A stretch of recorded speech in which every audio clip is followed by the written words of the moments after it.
નમસ્કાર વિદ્યાર્થી મિત્રો, વર્લ્ડ ઇન બોક્સના ડિજિટલ પ્લેટફોર્મ પર હું કૃતાર્થ વાઘેલા આપ સૌને વેલકમ કરું છું. દોસ્તો, આપણી પરીક્ષાની તારીખ આવી ગઈ છે, આપણને ખ્યાલ છે. અને આ પરીક્ષા માટે જે ઇમ્પોર્ટન્ટ છે, જેમ કે યોજનાઓ, કરંટ અફેર્સ, આ બંને બાબતો પર આપણે કામ કરી રહ્યા છીએ. આપણે અંદાજિત 60 જેટલી યોજનાઓ ભણી ગયા છીએ. આ એવી યોજનાઓ છે કે જેમાંથી સીધા સવાલો તમારી પરીક્ષામાં આવવાના છે. અને આજે આપણે એવી એક યોજના ભણવી છે, પીએમ શ્રી શાળાઓ. આ સંબંધિત સવાલ પરીક્ષામાં પૂછાઈ પણ ગયેલો છે. હવે જે લોકો આ રેગ્યુલર લેક્ચર અટેન્ડ કરી લેશે, આ પીડીએફ, આ જે લેક્ચર છે, આ જે પીપીટી છે, એની પીડીએફ પણ તમને ટેલિગ્રામ ચેનલ પર મળી જતી હોય છે. જે લોકો એનું રિવિઝન કરી લેશે, સવાલો ઉપર ખાસ ભાર મૂકશે અને અહીંયા જે મુદ્દા ઉપર ખાસ ધ્યાન આપવામાં આવે છે એ ભણી લેશે અને પછી મેગેઝિન વાંચી લેશે, એનું કામ થઈ જશે. એમને સીધા સવાલો એમને એક્ઝામમાં આવવાના છે અને એ આવડશે પણ ખરા, બરાબર. કેમ કે આપણે મુદ્દો પણ ભણીએ છીએ, કેવા સવાલો પણ પૂછાય એ પણ ભણીએ છીએ. તો વધારે સમય ન લેતા આજની યોજના આપણે શરૂ કરીએ. ખાસ પરીક્ષાની દ્રષ્ટિએ ઇમ્પોર્ટન્ટ યોજના, PM Shri schools, PM Shri શાળાઓ.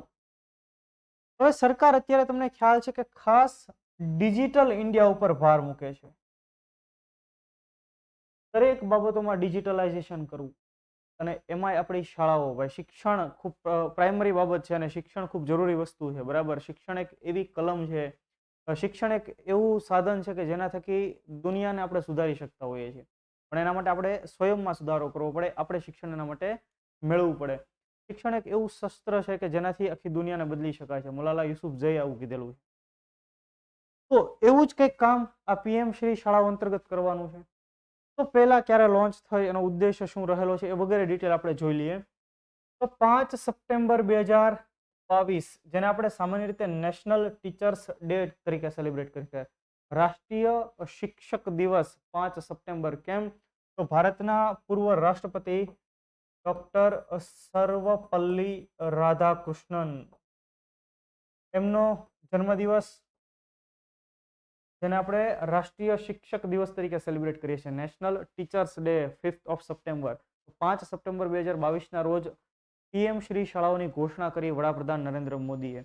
હવે આપણે પીએમ શ્રી, તો પીએમ એટલે તો આપણને ખ્યાલ છે પ્રાઇમ મિનિસ્ટર, તો શ્રી એટલે શું એ પણ જોઈ લઈએ કે પ્રધાનમંત્રી સ્કૂલ્સ ફોર રાઇઝિંગ ઇન્ડિયા, એટલે કે ઉભરતા ભારત માટેની શાળાઓ. પ્રધાનમંત્રી સ્કૂલ્સ, પ્રાઇમ મિનિસ્ટર શાળાઓ, ફોર રાઇઝિંગ ઇન્ડિયા એટલે કે ઉભરતા ભારત માટેની શાળાઓ. તો ઉભરતું ભારત એટલે કેવું ભારત? તો કે ઉભરતું ભારત એટલે ટેકનોલોજીનું ભારત, ઉભરતું ભારત એટલે આર્ટિફિશિયલ ઇન્ટેલિજન્સનું ભારત, ઉભરતું ભારત એટલે આઈટીનું ભારત, ઉભરતું ભારત એટલે ડિજિટલ ઇન્ડિયા વાળું ભારત.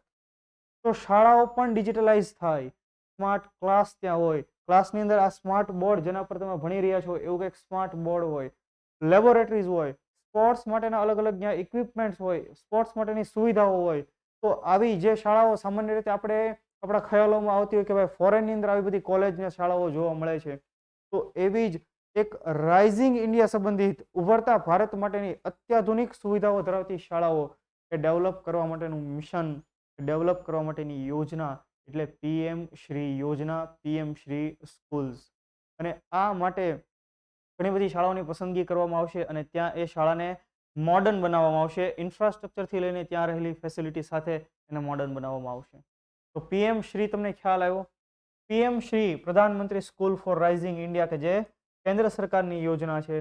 તો જો સામાન્ય રીતે જ્યારે અમે ક્લાસમાં ભણાવતા હોય તો અમે કહેતા હોય કે ભાઈ આ પીએમ શ્રીનું તમે નામ યાદ રાખો, ક્યારે પૂછાણું, ક્યારે એને લોન્ચ થઈ એ યાદ રાખો. હવે સવાલ કેવો પૂછાયેલો, ભાઈ પીએમ શ્રી શાળા અંતર્ગત કેન્દ્ર સરકાર કેટલી શાળાઓને ડેવલપ કરશે? આંકડો પૂછી લીધો, જે સામાન્ય રીતે થોડોક ટફ સવાલ બની જાય, બરાબર. તો 14,500 જેટલી શાળાઓ રાજ્યો અને કેન્દ્ર શાસિત પ્રદેશોમાંથી પસંદ કરવાની આ શાળાઓને, અને એ શાળાઓને મોડર્ન બનાવવામાં આવશે ઇન્ફ્રાસ્ટ્રક્ચરથી લઈને દરેક બાબતોમાં. તો આ પીએમ શ્રી શાળાઓ. તો શાળાઓમાં કઈ કઈ એડવાન્સ સુવિધાઓ, smart classroom, libraries, laboratories, sports માટેની ફેસિલિટીઓ પ્રોવાઈડ કરવામાં આવશે. ખ્યાલ આવે છે તમને?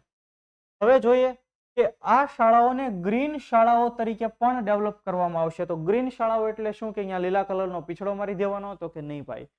ગ્રીન, આ શબ્દનો ખૂબ મહત્વ છે. તમે કોઈ પણ પરીક્ષાની તૈયારી કરો એટલે આ શબ્દ ખૂબ ઇમ્પોર્ટન્ટ, ગ્રીન. કે ભાઈ એ શાળાની અંદર એવું કંઈક એન્વાયરમેન્ટ ઊભું કરવું કે એ શાળા જેમાંથી વધુ પ્રદૂષણ કાંઈ ન ફેલાય, ત્યાં કચરાનું વ્યવસ્થિત મેનેજમેન્ટ કરી લેવું. તો એવી શાળાઓને આપણે સામાન્ય રીતે કહીએ ગ્રીન શાળાઓ. એ શાળાની અંદર જે ઇલેક્ટ્રિસિટી મળે તો આપણે સોલાર ઇલેક્ટ્રિસિટી, સોલાર પેનલ થકી ઇલેક્ટ્રિસિટી આપશું કંઈક, તો એને આપણે કહીએ ગ્રીન શાળાઓ.